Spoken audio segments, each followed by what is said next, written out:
Welcome to exam Bangla publication. Exam Bangla পাবলিকেশনের official YouTube চ্যানেলে তোমাদের প্রত্যেককে স্বাগত জানাচ্ছি। আজকের এই ক্লাসটা তোমরা যারা এএনএম এবং জিএনএম পরীক্ষার প্রস্তুতি নিচ্ছ প্রত্যেকের জন্য ভেরি ভেরি ইম্পর্ট্যান্ট হতে চলেছে। কারণ আমরা 2024 সালের বিগত বছরের প্রশ্নপত্র জীবন বিজ্ঞানের 30টা প্রশ্ন নিয়ে আলোচনা করব। শুধু 30টা প্রশ্ন নয়, 30টা প্রশ্নের সঙ্গে তার বিস্তারিত ব্যাখ্যা থাকবে। এই প্রশ্নগুলো দেখে তোমরা বুঝতে পারবে এএনএম জিএনএম পরীক্ষায় কেমন ধরনের প্রশ্ন আসে। এবং প্রথমেই তোমাদেরকে একটা গুরুত্বপূর্ণ কথা জানিয়ে রাখি, তুমি যদি বিগত 5 বছরের পিওয়াইকিউ প্র্যাকটিস করে যাও সেখান থেকে মিনিমাম 10 থেকে 15 নম্বর তুমি কমন পাবে। কারণ বিগত বছরের পরীক্ষাতে দেখা গেছে এএনএম জিএনএম পরীক্ষায় লাস্ট ইয়ারের কোশ্চেনগুলো থেকে কিন্তু প্রশ্ন তুলে দেওয়া হয়। তো এর আগেও একটা আমরা ক্লাস আলোচনা করেছি যেখানে 2025 সালের পিওয়াইকিউ আলোচনা করেছি জীবন বিজ্ঞানের 30টা প্রশ্ন। যারা দেখোনি অবশ্যই চ্যানেলে গিয়ে দেখে নাও। এবং এইভাবেই আমরা টোটাল 5টা পিওয়াইকিউ আলোচনা করব সাবজেক্ট ওয়াইজ, সঙ্গে থাকবে গুরুত্বপূর্ণ ব্যাখ্যা। এবং এই পিডিএফ এর পাশাপাশি তোমরা অনলাইনে মক টেস্ট দিতে পারবে। সবকিছু আপডেটগুলো হোয়াটসঅ্যাপ গ্রুপে পাবে রিলেটেড টু তোমাদের অল এএনএম জিএনএম। ওকে, তো আজকের ক্লাসের প্রথম প্রশ্ন এটা হচ্ছে 2024 সালে যে এএনএম জিএনএম পরীক্ষা হয়েছিল জীবন বিজ্ঞানের প্রথম প্রশ্ন এটা দেওয়া হয়েছিল। প্রশ্ন কি বলা হচ্ছে, যখন গবেষণাগারে ইনসুলিন প্রস্তুত করা হয় তখন সেই পদ্ধতিকে বলে। তাহলে গবেষণাগারে ইনসুলিন প্রস্তুতির পদ্ধতিকে কি বলা হয়? 4টা অপশন আমাদের কাছে আছে, genetic engineering, micro propagation, bio অ্যাস, এগুলির সবকটি। সঠিক উত্তর কি হবে? সঠিক উত্তর হবে জেনেটিক ইঞ্জিনিয়ারিং। এই যে উত্তরটা তোমরা জানলে, এই যে কোনো এমসিকিউর উত্তর তোমরা গুগলে সার্চ করলে বা বইতে খুঁজলে পেয়ে গেলে, কিন্তু প্রত্যেকটা এমসিকিউর সঙ্গে সঙ্গে আমরা এক্সপ্লেনেশন দেব যেখান থেকে তুমি আরো এক্সট্রা তথ্য জানতে পারবে। দেখা যাবে এই প্রশ্নটা না এসে এই সংক্রান্ত এরকম রিলেটেড কিছু প্রশ্ন তোমাকে জিজ্ঞাসা করলো, যখনই তুমি এই এক্সপ্লেনেশনটা পড়ে যাবে তখন তুমি খুব সহজে যে কোনো প্রশ্নের উত্তর দিতে পারবে। তাহলে এক্সপ্লেনেশনটা আমরা দেখব। বলছে গবেষণাগারে বা শিল্পক্ষেত্রে ইনসুলিন তৈরির আধুনিক পদ্ধতিটি হলো রিকম্বিন্যান্ট ডিএনএ টেকনোলজি, যা জেনেটিক ইঞ্জিনিয়ারিং এর একটি অংশ। এই পদ্ধতিতে মানুষের ইনসুলিন উৎপাদনকারী জিনকে ই কোলি নামক ব্যাকটেরিয়ার প্লাজমিড ডিএনএতে প্রবেশ করানো হয়। তাহলে খুব সুন্দরভাবে এই এক্সপ্লেনেশনটা করে দেওয়া রয়েছে। পরবর্তী প্রশ্ন দেখো, আমাদের শরীরে নিম্নলিখিত কোন যৌগটি ফ্যাটে দ্রাব্য? কোন যৌগটি ফ্যাটে দ্রাব্য? কি আছে? Tocopherol, thymine, niacin, riboflavin. এগুলো কি বলো দেখি? এগুলো হচ্ছে ভিটামিনের রাসায়নিক নাম। এবারে তোমাকে বলতে হবে যে ফ্যাটে দ্রাব্য কোনটা। তাহলে কোনটা ফ্যাটে দ্রাব্য? সঠিক উত্তর হচ্ছে টোকোফেরল। এবারে টোকোফেরলটা সঠিক উত্তর করার আগে আমাদেরকে একটু জেনে নিতে হবে। কি জানতে হবে? বলছে ভিটামিন সাধারণত 2 প্রকারের হয়, একটা হচ্ছে ফ্যাটে দ্রবণীয় আর একটা হচ্ছে জলে দ্রবণীয়। ফ্যাটে দ্রাব্য ভিটামিন কি? এ ডি ই কে মনে রাখবে। ফ্যাটে দ্রাব্য কি? এ ডি ই এবং কে, এগুলো হচ্ছে ফ্যাটে দ্রাব্য। আর জলে আচ্ছা, এখানে বলছে দেখো, এখানে টোকোফেরল ভিটামিন ই এর রাসায়নিক নাম। তাহলে আমাকে, যেহেতু টোকোফেরলটা ভিটামিন ই এর রাসায়নিক নাম এবং এই ভিটামিন ইটা ফ্যাটে দ্রাব্য, তাই আমার সঠিক উত্তর হবে টোকোফেরল। এবারে দেখো জলে দ্রবণীয় ভিটামিন কি? বি1, যেটা হচ্ছে থায়ামিন, এই যে অপশানে আছে, নিয়াসিন বি3 আর রাইবোফ্লাভিন বি2। ক্লিয়ার হলো? পরবর্তী প্রশ্ন দেখো, নিম্নলিখিত কোন নাইট্রোজেন যুক্ত ক্ষারটি ডিএনএ তে থাকে না? খুব সহজ প্রশ্ন। সঠিক উত্তর হবে ইউরাসিল। ঠিক আছে, ইউরাসিল, এটা ডিএনএ তে থাকে না। তাহলে ডিএনএ তে কি থাকে? ডিএনএ তে থাকে অ্যাডেনিন, গুয়ানিন, সাইটোসিন, থাইমিন। ঠিক আছে, পরবর্তী প্রশ্ন। আচ্ছা, এখানে আর একটা এক্সপ্লেনেশন দেওয়া আছে। আরএনএ তে কি থাকে? এই যে দেখো, থাইমিনের পরিবর্তে আরএনএ তে থাকে হচ্ছে ইউরাসিল। এটা মনে রাখতে হবে। পরবর্তী প্রশ্ন, নিম্নলিখিত কোন পরিপাককারী উৎসেচকটি আম্লিক মাধ্যমে কাজ করতে পারে? নিম্নলিখিত কোন পরিপাককারী উৎসেচকটি আম্লিক মাধ্যমে কাজ করতে পারে? Trypsin, pepsin, erepsin, rennin. সঠিক উত্তর কমেন্ট করে জানাও। সঠিক উত্তর হবে পেপসিন। পেপসিন পাকস্থলীতে ক্ষরিত হয়। রেনিন এটিও পাকস্থলীতে থাকে, মূলত শিশুদের ক্ষেত্রে। এটিও আম্লিক মাধ্যমে দুধের প্রোটিন জমাট বাঁধতে সাহায্য করে। ট্রিপসিন ও ইরেপসিন এরা হচ্ছে ক্ষুদ্রান্তে কাজ করে, যেখানে মাধ্যমটি ক্ষারীয় হয়। আম্লিক মাধ্যমে এরা সক্রিয় থাকতে পারে না। পরবর্তী প্রশ্ন, নিম্নলিখিত কোন যৌগটি যকৃতে হিমোগ্লোবিন থেকে উৎপন্ন হয় না? যকৃতে হিমোগ্লোবিন থেকে উৎপন্ন হয় না। সঠিক উত্তর হবে লেসিথিন। এর খুব সুন্দর একটা এক্সপ্লেনেশন দেওয়া রয়েছে। লেসিথিন হলো এক ধরনের ফসফোলিপিড বা ফ্যাট জাতীয় পদার্থ যা কোষের পর্দায় থাকে এবং পিত্তরসে পাওয়া যায়। এটি হিমোগ্লোবিন ভেঙে তৈরি হয় না, মানে যেটাই আমার কোশ্চেন বলছে যে হিমোগ্লোবিন থেকে উৎপন্ন হয় না। ক্লিয়ার? তোমাদেরকে মাঝখানে জানিয়ে রাখি, তোমরা যারা এএনএম জিএনএম পরীক্ষার প্রস্তুতি নিচ্ছ, প্রত্যেকের জন্য, পশ্চিমবঙ্গের সমস্ত এএনএম জিএনএম ক্যান্ডিডেটদের জন্য এক্সাম বাংলা পাবলিকেশনের তরফ থেকে 2026 সালে এএনএম জিএনএম পরীক্ষার ফ্রি অনলাইন মক টেস্ট আয়োজন করা হচ্ছে। সম্পূর্ণ বিনামূল্যে তোমরা এই অনলাইন মক টেস্টে অ্যাটেন্ড করতে পারবে। টোটাল কটা মক টেস্ট হবে? টোটাল মক টেস্ট হচ্ছে 5টি। এই 5টি মক টেস্টের মধ্যে এএনএম জিএনএম এর সিলেবাস ক্যাটাগরি 1, ক্যাটাগরি 2 এবং যে ওয়েস্ট বেঙ্গল জয়েন্ট এন্ট্রান্স বোর্ডের যে কোশ্চেন প্যাটার্ন, প্রত্যেকটা প্যাটার্ন ফলো করে এই পাঁচটা মক টেস্ট তোমাদের জন্য তৈরি করা হচ্ছে। এবং এই মক টেস্টগুলো তোমরা একদম পরীক্ষা যেদিন হবে তার আগের দিন পর্যন্ত বিভিন্ন ডেটে তোমরা অ্যাটেন্ড করতে পারবে। এবারে এই মক টেস্টগুলোর এক্সট্রা কি ফিচার্স আছে তোমাদেরকে জানিয়ে দিই।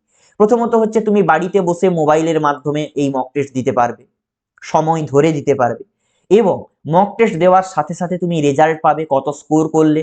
স্কোরটা তুমি খুব সহজে দেখতে পাবে। এটা হলো, সেখান থেকে তুমি নিজে বুঝতে পারবে যে তোমার কোন সাবজেক্টে দুর্বলতা রয়েছে, কোন উত্তরগুলো করতে পারলে না, সেটা নিয়ে তোমার আইডিয়া ক্লিয়ার হবে। এবারে দেখো, পরবর্তী আর একটা সবচেয়ে বড় জিনিস, র্যাঙ্ক লিস্ট প্রকাশিত হবে। যখনই তোমরা পরীক্ষা দেবে, ধরে নাও একটা মক টেস্ট 500 জন ক্যান্ডিডেট পরীক্ষা দিল, তাহলে আমরা প্রথম 10 থেকে 20 জনের নাম প্রকাশ করব যারা র্যাঙ্কের প্রথমে থাকবে। সেখান থেকে তুমিও তোমার র্যাঙ্কটা বুঝতে পারবে এবং পরবর্তী মক টেস্টগুলোতে তোমার র্যাঙ্কটা যেন আরো আপগ্রেড হয় সেটাও তুমি চেষ্টা করবে। এবং শুধু তাই নয়, যে মক টেস্টটা যেদিন তুমি দেবে সেই মক টেস্টের অ্যান্সার কি সঙ্গে এক্সপ্লেনেশন এর পিডিএফ সম্পূর্ণ তুমি বিনামূল্যে পাবে। মানে অনলাইনে মক টেস্ট দিলে তো শেষ হয়ে গেল, আর কিছু তোমার কাছে থাকলো না, কিন্তু তোমাকে পুরো কোশ্চেন পেপারটার অ্যান্সার কি এবং তার সলিউশন, এক্সপ্লেনেশন, ব্যাখ্যা তোমার ফ্রি পিডিএফ তোমাকে পাঠিয়ে দেওয়া হবে, যেটা আমরা আমাদের গ্রুপে প্রোভাইড করব। যারা এই মক টেস্টে অংশগ্রহণ করতে চাইছো তারা আমাদের হোয়াটসঅ্যাপ গ্রুপে যুক্ত হয়ে যেতে পারো। এই যে কিউআর কোড দেওয়া রয়েছে, এই কিউআর কোড স্ক্যান করে তোমরা যুক্ত হতে পারো। এছাড়াও ডেসক্রিপশন বক্সে লিঙ্ক দেওয়া রয়েছে, লিঙ্কে ক্লিক করলে তোমরা জয়েন হয়ে যেতে পারবে। আচ্ছা, আমরা পরবর্তী প্রশ্নে যাব। বর্তমানে ভারতবর্ষে কয়টি পারমাণবিক বিদ্যুৎ কেন্দ্র রয়েছে? কমেন্ট করে জানাও সঠিক উত্তর কি হবে। 3টি, 4টি, 5টি, 7টি। সঠিক উত্তর হবে 7টি। কোন কোন দেখো, তারাগুর মহারাষ্ট্র, কাইগা কর্ণাটক, কাকরাপাড়া গুজরাট, কালপক্কম তামিলনাড়ু, কুদানকুলাম তামিলনাড়ু, নারোরা উত্তরপ্রদেশ, রাওয়াত ভাতা রাজস্থান। এই 7টি পারমাণবিক বিদ্যুৎ কেন্দ্র রয়েছে ভারতবর্ষে। পরবর্তী প্রশ্ন দেখো, সঠিক ক্রমটি নির্বাচন করো। এটা কিন্তু ক্লাস 10 তোমাদের বই থেকে দিয়ে দিয়েছে।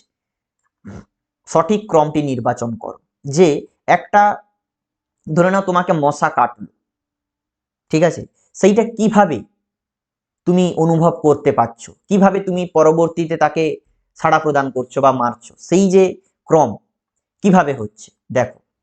সঠিক উত্তর দেখে নেব আমরা, অপশন বি। তাহলে প্রথমে উদ্দীপক, তারপরে হচ্ছে গ্রাহক, তারপরে হচ্ছে সেন্সারি নিউরন। সেন্সারি নিউরন কেন্দ্রীয় স্নায়ুতন্ত্রে বার্তাটা পাঠাচ্ছে, ঠিক আছে। মোটর নিউরন বার্তাটা নিয়ে এসে কারকে দিচ্ছে এবং তারপরে সাড়া প্রদান হচ্ছে। এইভাবে কিন্তু এই ক্রমটা থাকছে। দেখো এখানে খুব সুন্দরভাবে করে দেওয়া আছে, আমি দেখাচ্ছি। এই যে, তাহলে এই এক্সপ্লেনেশনটা দেখলে তোমরা খুব সহজে মনে রাখতে পারবে। তাহলে একটি স্নায়বিক প্রতিক্রিয়ার সঠিক প্রবাহ কেমন? তাহলে প্রথমে আমরা বলেছি উদ্দীপক। তাহলে উদ্দীপকটা কি? উদ্দীপক হচ্ছে বাইরে থেকে আসা কোনো একটা সংকেত, যেমন তোমাকে গরম ছোঁয়া দেওয়া হলো। তাহলে এটা হওয়ার পরে কি হবে? গ্রাহক। গ্রাহকটা কি? দেহের যে অঙ্গ উদ্দীপনা গ্রহণ করে। তাহলে তোমার হাতে এরকম একটা গরম, এইটা তোমার ধরে নাও হাতের অংশ, এই হাতে তোমাকে একটা গরম ছোঁয়া দেওয়া হলো। তাহলে এটা প্রথমে ত্বক গ্রহণ করবে, সেটা হচ্ছে গ্রাহক। ক্লিয়ার? এবারে সেন্সারি নিউরন যেটা আছে ত্বকের কাছ থেকে, সে কি করবে?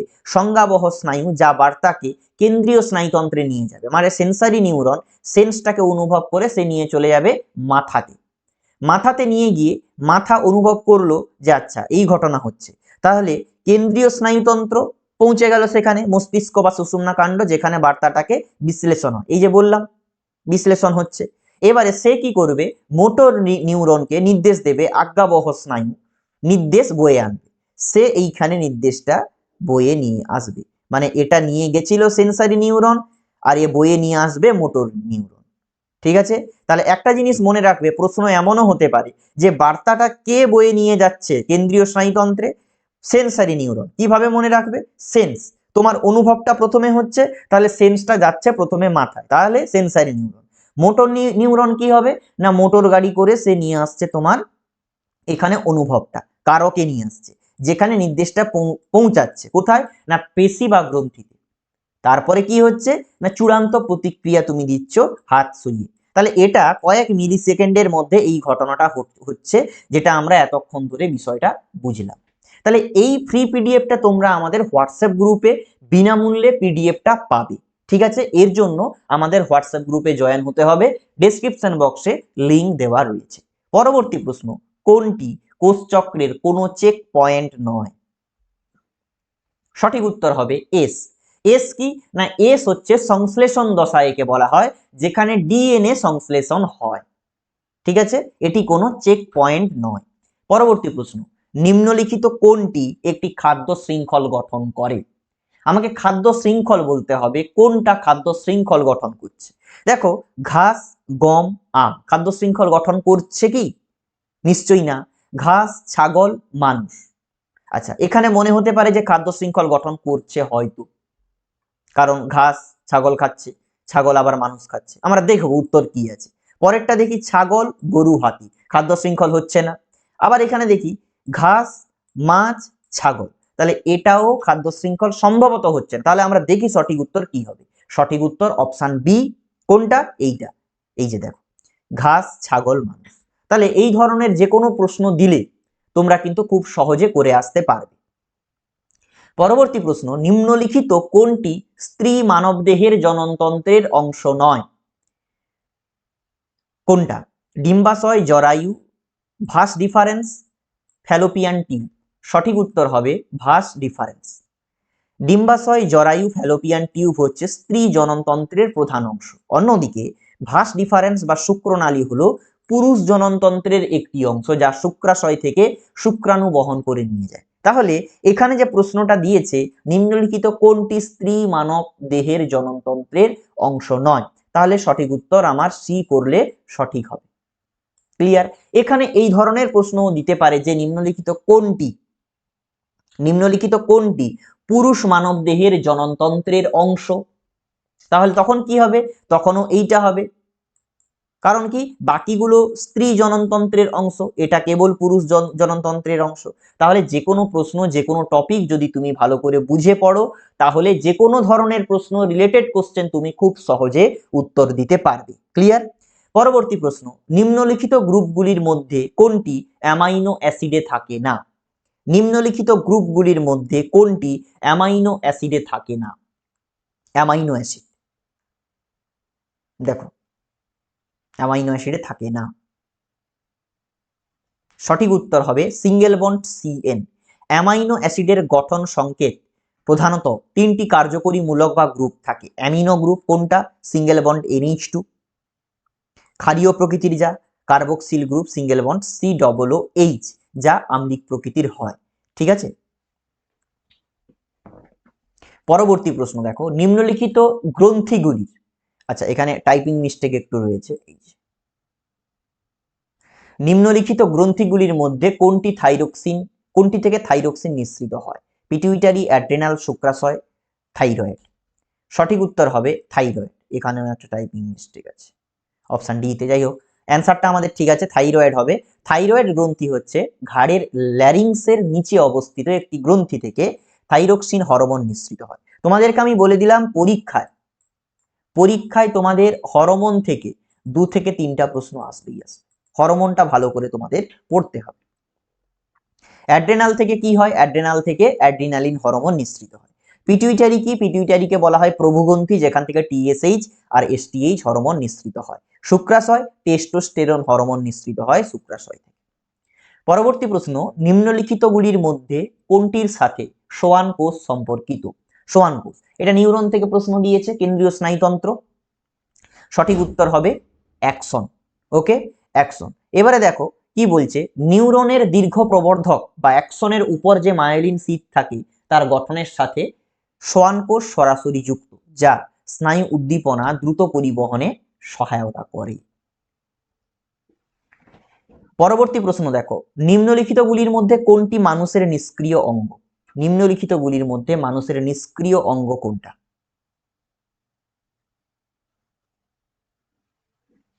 সঠিক উত্তর হচ্ছে অ্যাপেন্ডিক্স। এটা হচ্ছে মানুষের নিষ্ক্রিয় অঙ্গ, বাকিগুলো কোনোভাবেই নিষ্ক্রিয় অঙ্গ নয়। এখানে এক সুন্দর ব্যাখ্যা দেওয়া আছে, তোমরা এটা দেখবে। পায়রার দেহে বায়ুথলির সংখ্যা হলো কটা? 7টি, 7 জোড়া, 9 জোড়া, 9টি। মানে এই ধরনের প্রশ্নগুলো কিন্তু ক্যান্ডিডেটরা ভুল করে। কটা হবে? 9টি। ঠিক আছে, পায়রা একটি খেচর প্রাণী। ওড়ার সময় দেহ হালকা রাখার জন্য এবং অতিরিক্ত অক্সিজেনের যোগান নিশ্চিত করতে পায়রা ফুসফুসের সাথে 9টি বায়ুথলি সংযুক্ত থাকে। ঠিক আছে, এর জন্যই সে দীর্ঘক্ষণ ক্লান্তিহীনভাবে, মানে কোনো পরিশ্রমই তার হয় না, এইভাবেই সে উঠতে পারে। পরবর্তী প্রশ্ন, নাইট্রোজেন সংবন্ধনকারী ব্যাকটেরিয়া কোনটা হবে? সঠিক উত্তর রাইজোবিয়াম। ঠিক আছে, সঠিক উত্তর হচ্ছে বায়ুমণ্ডলের মুক্ত নাইট্রোজেনকে মাটিতে মেশানোর প্রক্রিয়াকে নাইট্রোজেন সংবন্ধন বলে। রাইজোবিয়াম হলো একটি মিথজীবী ব্যাকটেরিয়া যা সিম্বিগোত্রীয় উদ্ভিদের মূলে অর্বুদ তৈরি করে বসবাস করে এবং সরাসরি বায়ু থেকে নাইট্রোজেন শোষণ করে উদ্ভিদে সরবরাহ করে। পরবর্তী প্রশ্ন দেখো, কোনটি বায়োম্যাগনিফিকেশনের কারণ? বায়োম্যাগনিফিকেশনের কারণ কোনটা? বায়ু দূষণ, জল দূষণ, আলোক দূষণ, শব্দ দূষণ। সঠিক উত্তর হবে জল দূষণ। এরও এক্সপ্লেনেশন করে দেওয়া আছে, তোমরা দেখবে। নিম্নলিখিত কোন সূত্রের জন্য মেন্ডেল বিখ্যাত? সঠিক উত্তর কমেন্ট করে জানাও। সঠিক উত্তর হবে উত্তরাধিকার সূত্র। মেন্ডেলকে বংশগতিবিদ্যার জনক বলা হয়। এই প্রশ্নটাও জিজ্ঞাসা করা হয় যে কাকে বংশগতিবিদ্যার জনক বলা হয়। ঠিক আছে, তিনি মটর গাছের উপর দীর্ঘ পরীক্ষা নিরীক্ষা চালিয়ে বংশগতির 2টি প্রধান সূত্র প্রদান করেন। একটা হচ্ছে পৃথকীকরণ সূত্র, আর হচ্ছে স্বাধীন বিন্যাস সূত্র, যা উত্তরাধিকার সূত্র নামেও পরিচিত। এখানে একটা তোমাদেরকে প্রশ্ন করছি যে ল্যামার্ক কি সূত্র প্রদান করেছিলেন?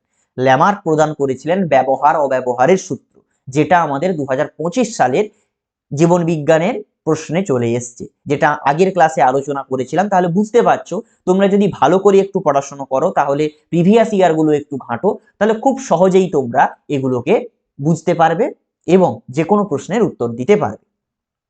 প্রাকৃতিক অক্সিন হরমোন যেটা আছে, তার প্রাকৃতিক অক্সিন কোনটি? Natural auxin. সঠিক উত্তর হবে IAA। ঠিক আছে, উদ্ভিদ দেহে মূলত 2 ধরনের অক্সিন দেখা যায়, প্রাকৃতিক এবং কৃত্রিম। IAA হচ্ছে উদ্ভিদের প্রাকৃতিক অক্সিন, যা উদ্ভিদের বর্ধনশীল অংশে তৈরি হয়। ক্লিয়ার? পরবর্তী প্রশ্ন, নিম্নলিখিত মস্তিষ্কের কোন অংশটি শরীরের ভারসাম্য রক্ষা করে? সেরেব্রাম, সেরিবেলাম, হাইপোথ্যালামাস আর পন্স। কি হবে সঠিক উত্তর? সঠিক উত্তর হবে সেরিবেলাম। তাহলে সেরিবেলাম এটি পশ্চাৎ মস্তিষ্কের অংশ। এর প্রধান কাজ হলো দেহের ভারসাম্য রক্ষা করা এবং পেশির টান বা ঐচ্ছিক চলন নিয়ন্ত্রণ করা। আর সেরেব্রাম কি করছে? এটি বুদ্ধি, স্মৃতি, চিন্তা ও বিচার শক্তি নিয়ন্ত্রণ করে। হাইপোথ্যালামাসের কাজ কি? এটি শরীরের তাপমাত্রা, ক্ষুধা, তৃষ্ণা এবং আবেগ নিয়ন্ত্রণ করে। এবং পন্স কি? পন্স হচ্ছে শ্বাসক্রিয়া এবং মস্তিষ্কের বিভিন্ন অংশের মধ্যে সংকেত আদান প্রদান এ সাহায্য করছে, মানে ও একটা মানে কানেকশন তৈরি করছে, পন্স বা যোজক বলা হয়। পরবর্তী প্রশ্ন, ছত্রাকের কোষ প্রাচীরে কোন পদার্থটি উপস্থিত থাকে? ছত্রাকের কোষ প্রাচীরে কোন পদার্থটি উপস্থিত থাকে? সঠিক উত্তর হবে কাইটিন।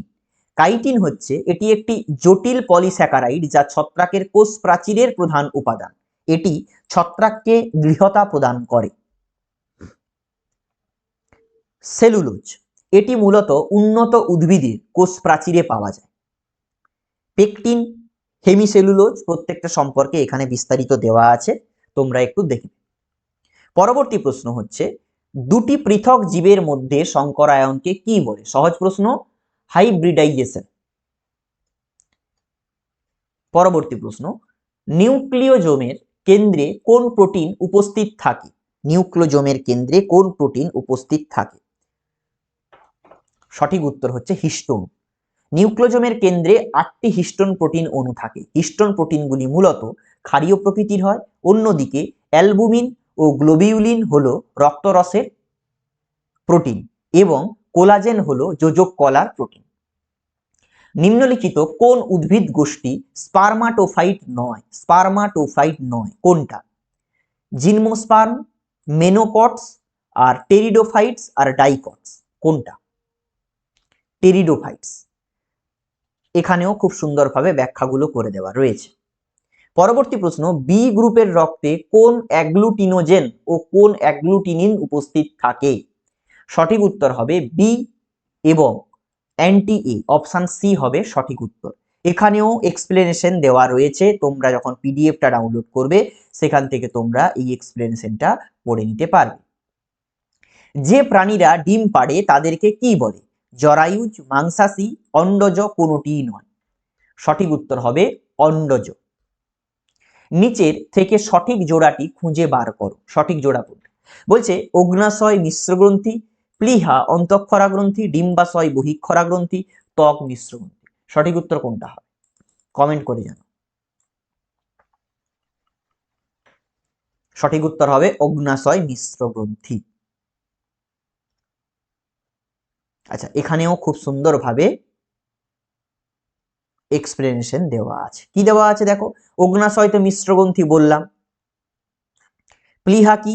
এটা অন্তঃক্ষরা গ্রন্থি নয়, এই যে এখানে ছিল অন্তঃক্ষরা, তাই আমরা এটা করিনি। এটি কি বলছে? বলছে এটি মূলত লসিকা তন্ত্রের অংশ এবং রক্ত পরিশোধনে সাহায্য করে। ডিম্বাশয় কি? এটি একটি মিশ্রগ্রন্থি। ত্বক, এটি প্রধানত রেচন অঙ্গ, এটি মিশ্রগ্রন্থি নয়। ক্লিয়ার? পরবর্তী প্রশ্ন, কোন অরণ্যে যখন কোনো একটি বিশেষ তৃণভোজীর সংখ্যা বৃদ্ধি পায় তখন তাদের জন্য কোন প্রকার সংগ্রাম দেখা যায়? অন্তঃপ্রজাতি, আন্তঃপ্রজাতি, এ এবং বি উভয়ই, এগুলির কোনোটিই নয়। সঠিক উত্তর হবে অন্তঃপ্রজাতি। কি বলছে? কোনো অরণ্যে যখন কোনো বিশেষ তৃণভোজীর সংখ্যা বৃদ্ধি পাচ্ছে, তাহলে কি? যখন একই প্রজাতির অন্তর্ভুক্ত সদস্যদের মধ্যে খাদ্য, বাসস্থান বা প্রজনন সঙ্গী নিয়ে প্রতিযোগিতা হয় তখন তাকে অন্তঃপ্রজাতি সংগ্রাম বলে। আর আন্তঃপ্রজাতি সংগ্রাম কি? এক্ষেত্রে দুটি ভিন্ন প্রজাতির মধ্যে লড়াই হবে, যেমন বাঘ এবং সিংহের মধ্যে হরিণ শিকার নিয়ে লড়াইটা আন্তঃপ্রজাতি সংগ্রাম। কেন? বাঘ অন্য প্রজাতি, সিংহ অন্য প্রজাতি, আর অন্তঃপ্রজাতি নিজেদের মধ্যে লড়াইটাকে বলা হবে অন্তঃপ্রজাতি।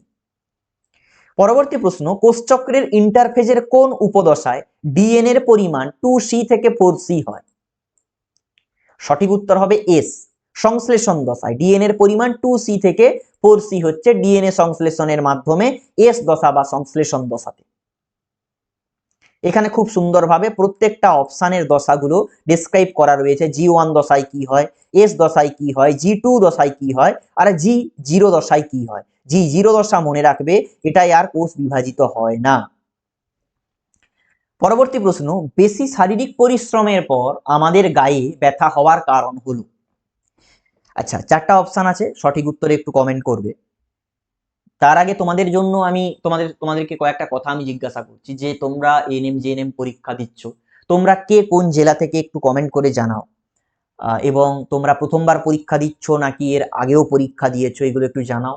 এবং তোমাদের নিজেদের যদি কিছু জানার থাকে তাহলে অবশ্যই জানাবে, আমি কমেন্টের রিপ্লাই দেব। এবং তোমাদের এমনভাবেই প্রিপারেশনটা নিতে হবে, তোমরা যদি ভালো গভর্নমেন্ট কলেজ পাও, মানে যদি তোমরা পেতে চাও তাহলে কিন্তু খুব ভালো নম্বর থাকতে হবে, কারণ এখন যেভাবে কম্পিটিশন হচ্ছে তোমরা প্রিভিয়াস ইয়ারের কাট অফ দেখলে বুঝতে পারবে। তোমরা যদি বলো আমি কাট অফ নিয়েও একটা ভিডিও আলোচনা করে দেবো যে প্রিভিয়াস ইয়ারে কেমন কি কাট অফ গেছে। আচ্ছা, এই প্রশ্নের উত্তর কি হবে? সঠিক উত্তর হবে আমাদের পেশিতে ল্যাকটিক অ্যাসিড জমে যায়, তার জন্য পরিশ্রমের পর গায়ে ব্যথা হয়। আচ্ছা, আমি প্রথমেই বলে দিয়েছিলাম, যারা মিস করেছো প্রথমে বলে রাখি, ANM GNM free online mock test 5টা, বাড়িতে বসে তোমরা অনলাইন মক টেস্ট দিতে পারবে, নিজের স্কোর দেখতে পারবে, আমরা র্যাঙ্ক লিস্ট প্রকাশ করব।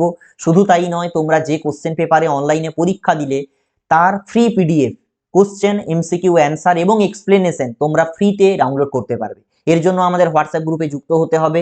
যারা ইউটিউব থেকে ভিডিওটা দেখছো, ভিডিওটাকে লাইক করবে এবং ডেসক্রিপশনে লিঙ্ক দেওয়া আছে, জয়েন হবে হোয়াটসঅ্যাপে। যারা ফেসবুক থেকে দেখছো অবশ্যই লাইক করবে, আমাদের পেজটাকে ফলো করবে এবং হোয়াটসঅ্যাপ গ্রুপে যুক্ত হওয়ার জন্য স্ক্রিনে যে কিউআর কোড দেওয়া আছে, এই কিউআর কোডটাই তোমরা, আমি দেখিয়ে দিচ্ছি, যে কিউআর কোডটা দেখতে পাচ্ছ সবাই, এই যে এই কিউআর কোডটা তোমরা কিন্তু স্ক্যান করে আমাদের হোয়াটসঅ্যাপে যুক্ত হয়ে যেতে পারবে। ঠিক আছে, সমস্ত কিছু ডেট, মক টেস্ট কবে হবে, কিভাবে হবে, সব আমরা ডিক্লেয়ার করব আমাদের হোয়াটসঅ্যাপ গ্রুপে। ক্লিয়ার? তো আজকে আমরা ক্লাসটা আলোচনা করলাম 2024 সালের এএনএম জিএনএম এর জীবন বিজ্ঞান প্রশ্ন। এইভাবে আমরা ছোট ছোট ক্লাসে পিওয়াইকিউ গুলো আলোচনা করব, তোমরা এগুলো নোট ডাউন করে রাখবে, ফ্রি পিডিএফও ডাউনলোড করতে পারবে। খুব শীঘ্রই আমরা পিডিএফ গুলো দেওয়া শুরু করব, আরো কয়েকটা ক্লাস হয়ে যাওয়ার পরে। এবং তোমাদেরকে বলে রাখছি, দেখো, নিয়মিত মক টেস্ট তোমাদেরকে দিতে হবে। অলরেডি আমরা 5টা মক টেস্টের অ্যারেঞ্জ করছি এবং আমাদের প্র্যাকটিস সেট বইও আসবে খুব শীঘ্রই। মক টেস্ট দিতে হবে syllabus wise, pattern wise. PYQ বারবার রিভাইজ করতে হবে, কারণ এখান থেকেই তুমি 10-15 নম্বর কমন পেয়ে যাবে। এবং মক টেস্টগুলো দেওয়ার পর তুমি নিজের উইক পয়েন্টগুলো আইডেন্টিফাই করো এবং নিজেকে ইমপ্রুভ করার চেষ্টা করো। সাকসেস তাদেরই আসবে যারা নিয়মিত প্র্যাকটিস করবে। বারবার এই কথাটা বলছি। আমাদের WhatsApp channel, WhatsApp group, Telegram, Facebook, ইউটিউবে আমাদের ফলো করে নাও, সাবস্ক্রাইব করে রাখবে পরবর্তী আপডেটগুলো ইনস্ট্যান্ট পাওয়ার জন্য। সবাইকে ধন্যবাদ, দেখা হবে পরবর্তী একটা ক্লাসে।